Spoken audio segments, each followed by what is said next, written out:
So this is the I guess the next step of the reloading process, but it's going to be the last part of, or I should say, the last section of this video.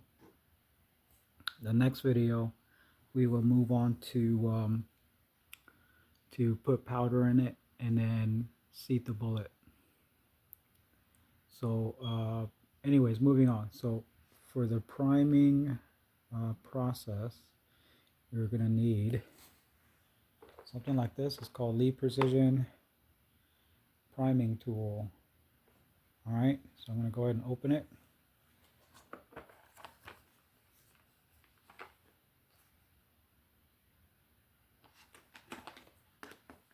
Out.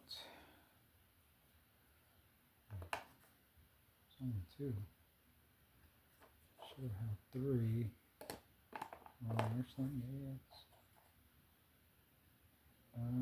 that's three. Oh, okay. Okay. Ooh, almost freaked out. All right, so the main part is going to be this right here. This is the main, I guess, the main part of it. And this is where you put your primers in. So as you can see, it says on and locked and then open. So when it's on and locked, it's locked. It's not going to pop back out. But when you put the slide down like this, it'll open up. And then you put the primer in there, which I'll show.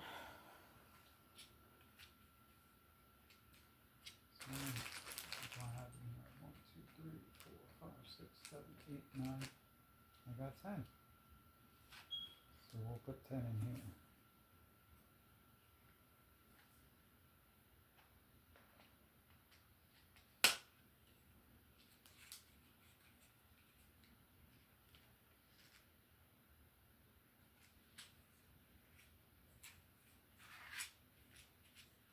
So I shoot a 300 blackout, as if you couldn't tell already. If you couldn't tell, that's what that was. That's what that brass is. It's a 300 I'm sorry, 300 blackout.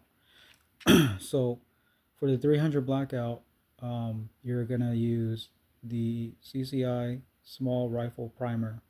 CCI is just a brand. You don't really need to use this specific primer. There's I believe Winchester makes one too, and there's other brands. But mainly what you're looking for is what it says: small rifle primers, number 400s. That's what you're looking for. And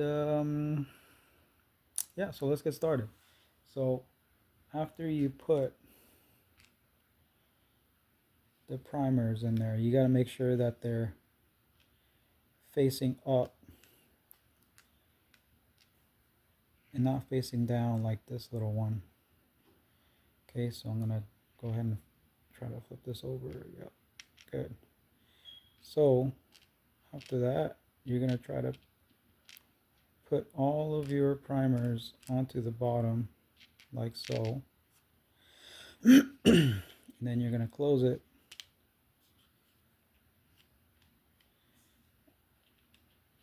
When you close it, and then you're gonna when it's yeah, you're gonna close it. So after that, you're gonna stick this in here just like that. Oh, and then before you do anything else, make sure you put this back up and lock it. And when you do, you'll see all those little primers right here. It's come up. Okay.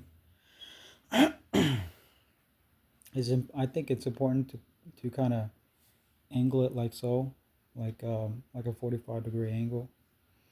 All right. And then what you're gonna do is you're gonna take one of these primers, or not primers. You're gonna take one of these brass. See, it's empty. You're gonna stick it on here. Oh wait, hold on. Make sure. So when you push this thing, you see that circle that's popped up. That's what pushes your primer into the primer pocket. And then when you release, it'll have a new primer ready, if you can see it. See, there's another one that popped up. And then you're going to stick the primer, or you're going to stick the brass in there, and then you're just going to squeeze, and you got yourself a primed cartridge.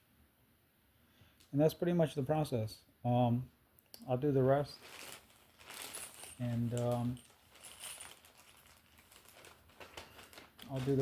then I'll explain like the different parts, I guess, if I need to, because I think I missed something. So you know what? Let's just do it right now. All right. So this little part right here is what holds the brass together in place. Okay.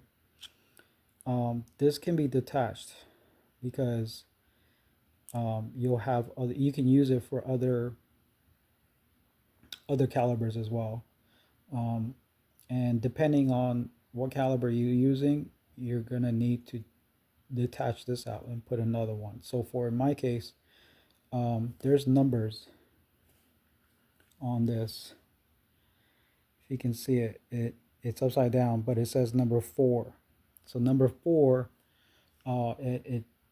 it's for like different calibers. Now, since the 300 blackout and the 5.56 and 223 Remington, they're pretty much all the same. Like as far as width, so the 300 blackout is just a short version of a 5.56. So this, you know, what they do is, let's say the 5.56 is up here, like it's like this long or something like that, and what they do is they cut a portion of it and then reshape it into what it is.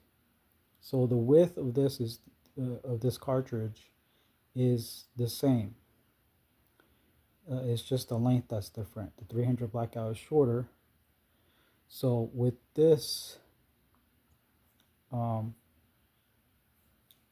brass holder here, you can use, you can use it for 5.56, 223s. It'll be fine.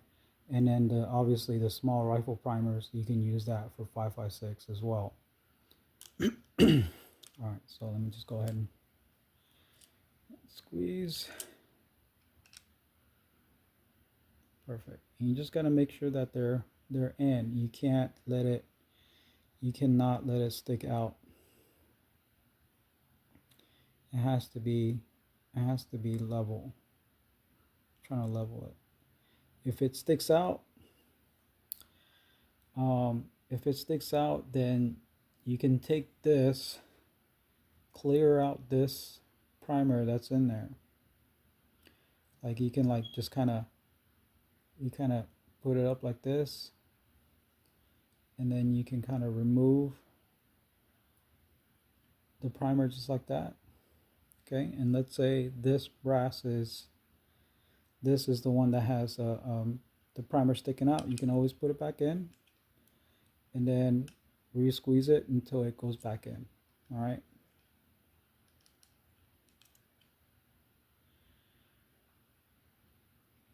And stick this back in.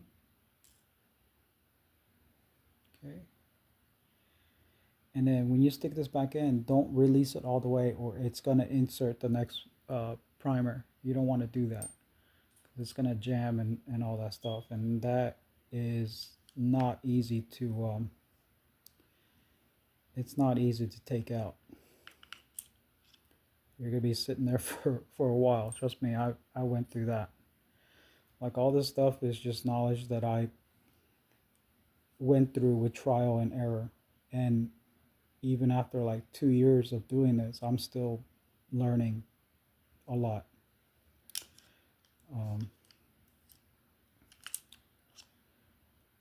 So I'll do the rest.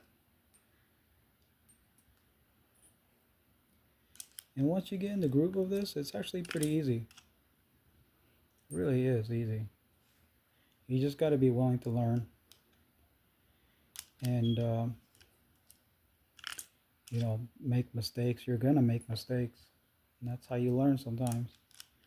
But uh, uh, once you learn from that lesson, next time you get better at it, and that's all there is to it. You know, and just gotta make sure that you're always and constantly inspecting the brass while you're doing this too, because um, while you're in every step that we went through, you have to inspect it just to make sure. You have to double check, triple check, quadruple check. You gotta check, because you may have missed something in the previous, during the previous step when you inspected it, right? Thinking it was good. And then, while you're doing the next step, then you see it and you're like, oh, so you gotta inspect. I would try to inspect as much as possible before you reprime, because once you cross this line, it's really um, it's not impossible, but it's just another pain in the ass that you got to deal with. Like, so what I do is, in case, let's say you did prime it, but then you just see like some damage that you didn't see and it's severe enough, right? And you don't want to use it. What I do is, you want to get one of these little, those little eye droplet things, all right? And then you get rubbing alcohol, all right? That comes in like a plastic container. I used a 90% alcohol, 10% water, all right? And you just try to put a little drop in there, okay?